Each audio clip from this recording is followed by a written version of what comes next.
हरे कृष्ण। तो हम आपको इस वीडियो में आपको बताएंगे अरण्य कांड।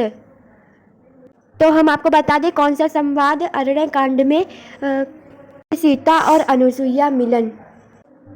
श्री सीता अनुसुईया मिलन और श्री सीता जी को अनुसुईया जी का पतिव्रत धर्म कहना, तो हम आपको यह बताएंगे। ठीक है, तो चलिए वीडियो को शुरुआत करते हैं।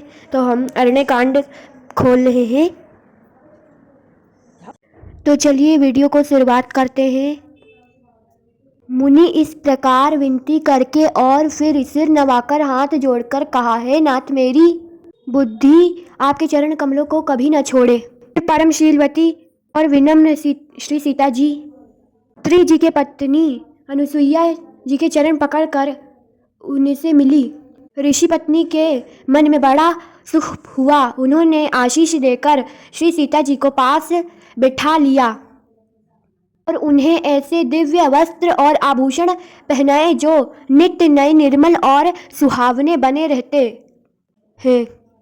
फिर ऋषि पत्नी उनके बहाने मधुर और कोमल वाणी से स्त्रियों के कुछ धर्म बखान कर कहने लगी।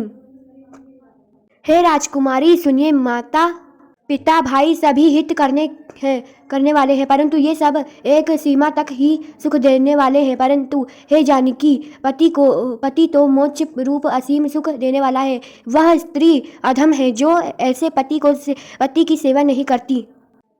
धैर्य, धर्म, मित्र और स्त्री, इन चारों की विपत्ति के समय ही परीक्षा होती है। वृद्ध, रोगी, मूर्ख, निर्धन, अंधा, बहरा, क्रोधी और अत्यंत ही दीन से भी पति का अपमान करने से स्त्री यमपुरी में भांति भांति दुख पाती है। शरीर, वचन और मन से पति के चरणों में प्रेम करना स्त्री के लिए बस यह एक ही धर्म है, एक ही व्रत और एक ही नियम है।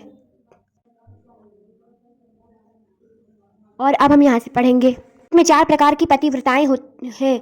वेद, पुराण और संत सब ऐसा कहते हैं कि उत्तम श्रेणी के पतिव्रताएं के मन में ऐसा भाव बसा रहता है कि जगत में मेरे पति को छोड़कर दूसरा पुरुष स्वप्न में भी नहीं है। हम श्रेणी की पतिव्रताएं पराये पति को कैसे देखती हैं, जैसे वह सगा भाई या पुत्र हो, अर्थात समान अवस्था वाले को भाई के रूप में देखती हैं, बड़े को पिता के रूप और को पुत्र के रूप में देखती हैं, और जो धर्म को विचार कर और अपने कुल की मर्यादा रहती हैं, निष्ठुर निम्न श्रेणी की स्त्री है कहते हैं। जो स्त्री मौका न मिलने से या भयवश पतिव्रता बनी रहती है, जगत में उसे आश्रम स्त्री, क्षमा कर दीजिए, अधम स्त्री पति को धोखा देने वाली। जो स्त्री पराये पति से रति करती है, वह तो 100 कल्प तक रो नरक में पड़ी रहती है।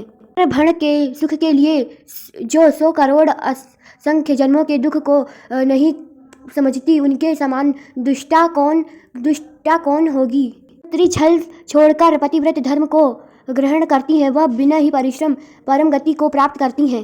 तो जो पति के प्रतिकूल चलती हैं, वह जहाँ भी जाकर जन्म लेती हैं, वही जवानी पाकर भरी जवानी में विधवा हो जाती हैं। स्त्री जन्म से ही अपवित्र, किंतु पति को सेवा करके वह सन्यासी ही शुभ गति प्राप्त कर लेती हैं। व्रत धर्म के कारण ही आज ही तुलसी जी भगवान को प्रिय हैं और चारों वेद उनका यश गाते हैं। हे सीता, सुनो, तुम्हारा तो नाम ही लेकर स्त्रियां पतिव्रत धर्म का पालन करेंगी। तुम्हें तो श्री राम जी प्राणों के समान प्रिय हैं। यह पतिव्रत धर्म की कथा तो मैंने संसार के हित के लिए कही है। जानकी जी ने सुनकर परम सुख पाया और आदर पूर्वक उनके चरणों में सिर नवाया। तब कृपा की खान श्री रामचंद्र जी ने मुनि से कहा, आज्ञा हो तो अब दूसरे वन में जाऊं। कैसा लगा वीडियो ज़रूर लाइक कीजिएगा, शेयर कीजिएगा, अगर अच्छा लगा हो तो सब्सक्राइब कीजिएगा। तो यदि आपको ऐसे ही वीडियो देखने हैं तो हमारे चैनल को सब्सक्राइब कीजिए। तो आपके पास बहुत सारे वीडियो हम आपको अच्छी कथाएं आपको सुनाएंगे, बहुत अच्छी श्री रामचरितमानस में लिखा है। तो हम अगली वीडियो में आपको बताएंगे, पहले से बताई दे रहे हैं। तो हम आपको बताए देते हैं पहले क्या करेंगे। सती का भ्रम, श्री रामचंद्र जी का ऐश्वर्य और सती का खेद। तो हम आपको बता दें, ये वाला यहाँ बालकांड से यहाँ तक के खत्म होगा। तो हम आपको यहाँ से बताए दे रहे हैं। हरे कृष्ण, राधे राधे, जय श्री सीताराम।